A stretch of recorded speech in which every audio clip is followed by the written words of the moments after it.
ዶሮ አርቢው ግለሰብ ባላሰበው ሁኔታ ከምድር ስር የተሰራ ትልቅ ከተማን አገኘ። ስለዚህ ጉዳይ በሰፊው ነግራችኋለሁ። ይህንን ታሪክ ተከታተሉ። 1963 ዓ.ም ላይ እንደ ኢሮፓያን አቆጣጠር ማለት ነው ካፕዶቪያ የምትባል ከተማ ነዋሪ ነው ይሄ ግለሰብ። ጥቂት ዶሮዎችን በቤት ውስጥ ያረባ ነበረ። ታዲያ ከተወሰኑ ጊዜያት በኋላ ከነበሩት ጥቂት ዶሮዎች ውስጥ የተወሰኑት እየጠፉ ይሄዳሉ እና የት ሊሄዱ ይችላሉ? የሚወጡበት መንገድ ምንም የለም። ስለዚህ ቤቱን ማሰስ ጀመረ ማለት ነው እና በግድግዳው በኩል ላይ ትንሽ ስንጥቅ ነገር ያያል።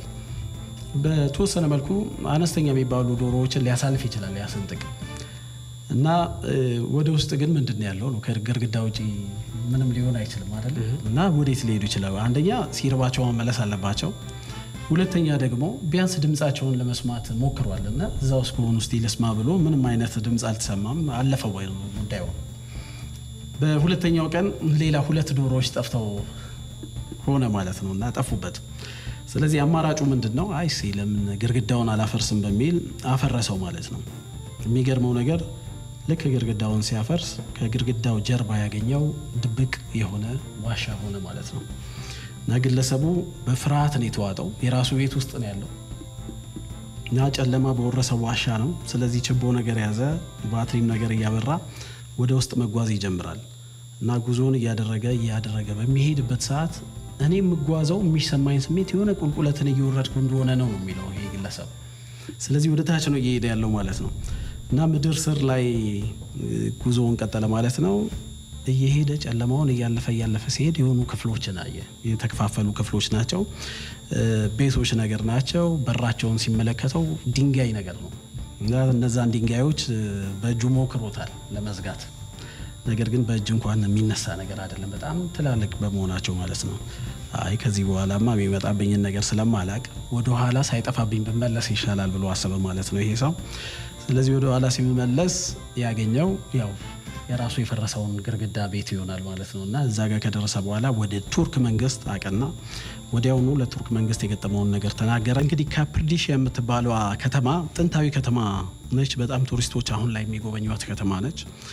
ይሄ እንግዲህ ከተረጋገጠ ደግሞ በጣም ብዙ ቱሪስቶች የሚመጡበት እድል ሊፈጠር ይችላል ማለት ነው ስለዛ ጉዳይ ከታወቀ።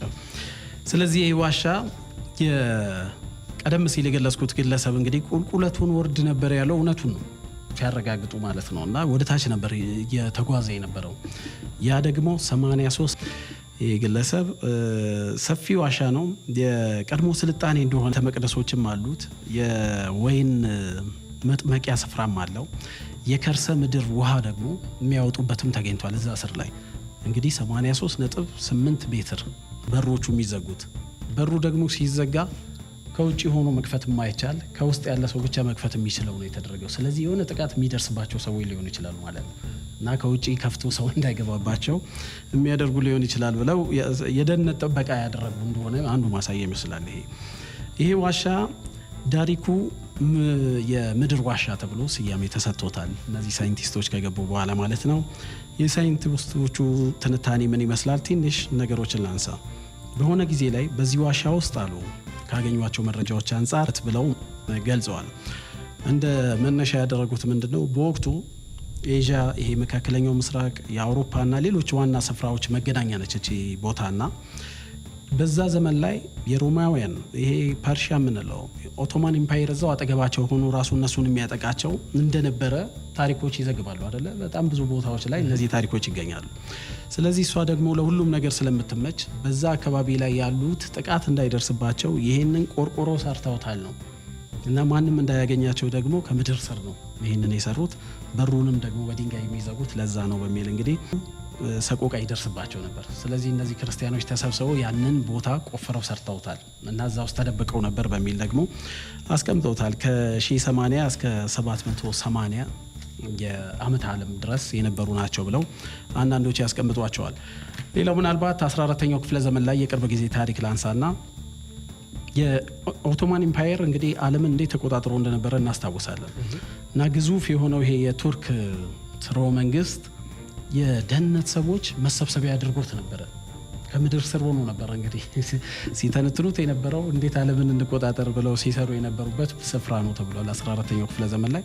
ዴሪኩያ የዋሻ ከተማ ተብሎ እንግዲህ ስያሜ ከተሰጠው በኋላ በጣም ብዙ ሰዎች የሚያውቁት ሆኗል ማለት ነው። እዛ እየሄዱ አንዳንድ ሳይንቲስቶች በዋሻ ውስጥ የተገኙ ይሄ ቅርጻ ቅርጾችን በማየት ከክርስቶስ ልደት በፊት በ1200 ዓመተ ዓለም ላይ የተገነባ እንደሆነ ለማወቅ ችለዋል። ነገር ግን አሁን ይሄ እድሜዎችን የምትለካበት የካርበን ዴቲንግ ይባላል አይደለ? እሱን እዛ ላይ ምርምር ለማድረግ ፈልገው ነበረ። ነገር ግን ዋሻዎቹ የተሰሩት እንዳለ የቮልካኑ ወይንም የእሳተ ገሞራ ድንጋዮች ናቸው። ስለዚህ እዛ ላይ ካርበን አታገኘው። ስለዚህ እድሜውን ማወቅ አልተቻለም በዛ ምክንያት ማለት ነው። እና ይሄ ብቻ ዋሻዎችም ተገኙ ማለት ነው። እና ትንታኔ እየተሰራባቸው ይገኛሉ። ይሄ እንግዲህ ቱሪስቶች በጣም ብዙ እየሄዱ የሚጎበኙት ስፍራ ሆኗል ማለት ነው። ከምድር 83 ሜትር ላይ ያለ ዋሻ ሆኖ ተገኝቷል። ይህንን ደግሞ ያስገኘው የዶሮ አርቢ የሆነ ግለሰብ በቤት ውስጥ የነበረ ነው ማለት ነው። 8ኛውና 7ኛው ክፍለ ዘመን በግሪክ የክርስትና እምነትና አርሜናውያን ገንብተውታል ተብሎ ነው አሁን ታሪክ ላይ ተጽፎ የሚገኘው። አጠር ላድርግ ብዬ ነው።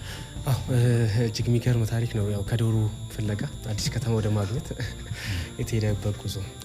መልእክቶችን እናድምጥ። ከዛ በኋላ ጥቂት ሙዚቃ አድምጠን ተመለሰን ስንገናኝ አጫጭር ስፖርታዊ መረጃዎችን የምንመለከት ይሆናል።